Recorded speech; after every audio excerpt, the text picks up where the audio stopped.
What is up, everyone? In this video, I will go over the newest changes announced yesterday, and these are the first actual big changes we have for 3.24, so let's get straight into it.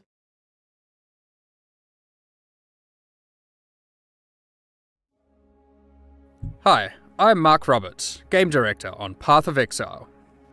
In 3.24, the Masters, Alva of Incursion, Nico of Delve, Einhar of Bestiary, and Jun of Betrayal will no longer be mutually exclusive and can appear in the same map. Overall, this change is pretty inconsequential for Trade League, as you can pretty much always force Masters with Sextons or Scarabs. But personally, having speccing into all hands and some minimum investment into each mechanic is quite an enjoyable playstyle, with a lot of variety. Betrayal and Alva are pretty much always good, and you can farm Alva efficiently with as little as 6 points of investment on the skill tree. For Betrayal, you technically don't need any points on the tree, but it does get a lot better with Test of Loyalty. Whenever I play all hands, I begin to packed with energy, so I'm never upset when I see Nico. If you are actually delving, you would probably just use Scarabs instead, and similarly, when farming bees, Scarabs are just a lot more efficient than missions. But getting yellow bees passively with the occasional red bees with all hands never feels bad. Again, not a huge change for most people, but for people who already enjoyed all hands, this just makes it so much better. Speaking of Betrayal, we're making the following changes. The Ashling reward of remove a random modifier, replacing it with the Veiled modifier instead, has been moved to the function of the Veiled Chaos Orb, and has been removed from safe houses. Veiled Chaos Orbs will now exclusively drop from Katarina, the leader of the Immortal Syndicate. This makes the orb more powerful, but also allows for full trading of this craft between players and a more clear path to target farming this orb by maximizing your Katarina kills. Oh boy, here comes the big change.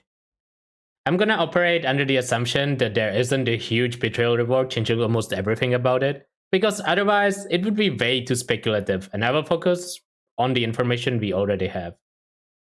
I am hoping that the drop rate of this Veiled Orb is between 20 to 25%, but I wouldn't be surprised if the drop rate was way lower than that. I've heard some people expecting it to be 100% drop rate, and I think those people just haven't been paying attention to what happens when GGG makes stuff tradable. This is definitely the biggest change of the whole video, so let's dig a little deeper into it. First, the obvious upsides. You can trade them now, so you no longer have to use CFT to get your Ashlings, to trust random people with your items, which is definitely a long time coming and much needed change. In SSF, you can now stockpile them without needing to have an item ready to use it immediately, and then do all your crafting all at once when you have a big project in mind. Secondly, it makes farming Betrayal a lot easier and faster, since you no longer need to set up Ashling to be rank 3 in research, and all you need to do is spawn and kill Katarina. Now the downsides, and there is a lot of them. So obviously Veiled Chaos was removed for it, which honestly shocked me greatly. I fully expected them to just introduce Veiled Exalted Orb on top of Veiled Chaos, and we would just have access to both. How much that will actually matter? That depends purely on the cost of the new Veiled Orb. The cost of using Veiled Chaos previously was basically just the 2 Divines on the meta mod. Since the Veiled Chaos was a few Chaos, so the cost of the Veiled Orb is just an additional cost. And it will most likely hurt crafting, especially in the 2 to 10, 20 Divine range the most. The one upside over Veiled Chaos is that you can no longer fill up your item using Veiled Orb, which is really nice, especially on non-Eldritch items. You can no longer hit the 1 in 12 chance to get a 6-mod item and having to annul it, which in my opinion was the most frustrating thing ever when crafting, so I'm at least happy for that not being the case anymore. There are a lot of items people used to craft with Veiled Chaos after finishing suffixes. The most common ones are rings, boots, conversion gloves, or going for +2 auras on helmet or gloves. All those crafts are just going to have an added cost compared to previous patch, unless the Veiled Orb is very cheap. The most painful part is the one that I haven't actually seen people talk about much, and one that I haven't realized at first myself either. It is that when you miss your unveil, I assume you will be prevented from using Veiled Orb again, as the item already has an unveiled modifier. Because of that, you will have to remove the mod first, and on most items, that means you will have to craft suffixes can be changed, scour it, and then craft suffixes cannot be changed again to get the item ready for another Veiled Orb. So the subsequent tries are gonna be even more expensive than before. Overall, this might be a huge hit to crafting decent items, at the cost of making expensive items easier and more convenient to craft. But even those will be more expensive. The size of the change will heavily depend on the drop rate and the cost of the Veiled Orb, but I cannot say I'm happy with this change. Yet again, crafting power gets nerfed under the disguise of quality of life improvement. Obviously, we don't have the full picture yet. Maybe they are changing how Veiled mods work and you can have more than one at a time. Maybe they are doing a bunch of other changes that will make crafting easier. But with the information we do have, this seems pretty brutal. The capability to add higher than 20% quality to weapons, armors, and flasks has been removed from Betrayal, and these reward outcomes have been replaced. Replaced by what? My guess would be that it will be random weapons, armor, or flasks respectively with higher quality than 20%, but you will no longer be able to use it on your own items. Keep in mind, unless other changes have been done, perfect puzzles still exist as a way to get additional quality before crafting, but they will probably get significantly more expensive, adding more value to delve. Random mobs and maps also have a chance to drop high quality items through loot conversion. Those drops might gain a lot of value, especially on flasks, since fossils don't work on those. Your flasks can now be corrupted by Veiled Orbs, which will add a random quality value, from -10 to +10. Good luck! I am most certainly not valuing my flasks after rolling them. I feel like rolling flasks is already painful enough. The only thing that I actually consider interesting about this change is that with the loot conversion, if we get a 30% flask drop naturally, can we just val it into 40%? That would actually be pretty cool because that's higher quality than we have ever been able to obtain before. Now, let's talk about a change that hasn't been directly announced in this video, but it was very clearly placed there for us to notice.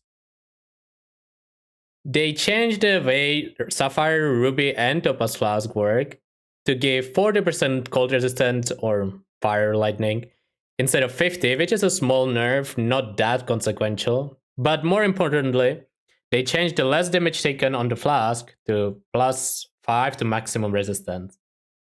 Honestly, I have seen a lot of people overreact about how big of a nerf this is. Realistically, this is either a nothing burger or a slight buff for most builds, except the very high end, which, let's face it, did need to get knocked down a bit. One argument to be made is that this change is definitely a lot worse against Delve and Synthesis map modifier that grant resist penetration and few boss skills that penetrate resist like Shaper Balls, Uber Maven Fireball, or Atziri's Empowered Flame Blast. The builds that actually got heavily nerfed by this change are 1. Lore Weave build, as resist flasks just no longer work while wearing Lore Weave except the passive resist. Or 90% or builds close to 90% res that were previously using resist flasks, which is mostly Mageblood builds, high-end Pathfinder builds, but other high-end builds might have been affected also. I'm honestly not sure how exactly this affects Transcendent build. I know that it's a huge nerf for low-budget Transcendents and Lore Weave Transcendent builds, obviously, but I haven't looked yet whether high-end Transcendents can utilize this change effectively. Chieftain is a bit of a weird case, depending on how you build your character, but in general this is a huge buff because running a Ruby Flask would now actually provide mitigation against cold and lightning damage, thanks to Valako. If your Chieftain is already 90% res beforehand, you will have to adjust your build to actually take advantage of this change, but I've seen people play 90% res Chieftain with Ruby Flask before to make RF deal next to no damage to them, but that won't work anymore, so those builds are getting nerfed slightly, but overall this should be a huge plus for Chieftain. This change can also be build enabling for early Nebulous builds, as it's now a lot easier to get your reses up to 90 without a support character. I believe Elemental Pathfinder with double Nebulous could actually be very strong in the early days of the league, as long as you can find a good damage skill for it. Right now I'm thinking there's probably stuff like Exang or Reap, but any Fizz or Lightning skill should be decent.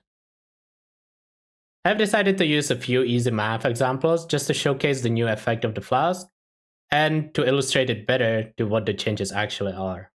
As you can see, at 75% max stress with no flask effect, there's no change.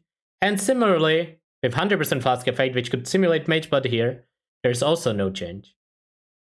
If you actually have some investment in max stress, but not too much, the effect actually becomes positive. With no flask effect and 80% max stress default, you take 6% less damage than previously. And with 100% flask effect, you even take 17% less damage than previously. Obviously, as you scale your max stress and the flask would overcap your max stress, this stops being the case. But as long as the flask doesn't put you above 90%, it is a net positive change compared to what it was previously. I'm including a full matrix that was posted on Reddit. If you want to pause the video, you can find your build there and see how it got affected. The craft that upgrades an amulet to a talisman has instead been moved to Bestiary League. Since the captured monsters in Bestiary can be traded, you can now trade for the amulet craft at your leisure. This change might at first sight seem like a nice quality of life buff, but in reality, it's a huge nerf to converting amulets into talismans, since you no longer get to choose the tier of the talisman. I really don't understand this change, since I feel like talismans were already really underused, and now it's going to be even harder to use them, for the few cases they had in previous leagues. I really don't understand this change at all. It's just another example of tradable equals weaker, sadly. I feel like there should be one beast for each tier. Please stop nerfing talismans. It's almost cannot get any worse. I feel like I shared my honest thoughts on this announcement quite thoroughly, and expressed my excitement and concerns where fitting. Some changes I liked, others not, but overall I'm afraid that this will be seen negatively by a lot of people. There have been a decent amount of nerfs, whether they were intentional or unintentional, and those will overshadow the good changes that have been made, like the flask rework. Let me know in the comments how you felt about all of this. I'm curious if people will mostly agree or disagree with the way I view things.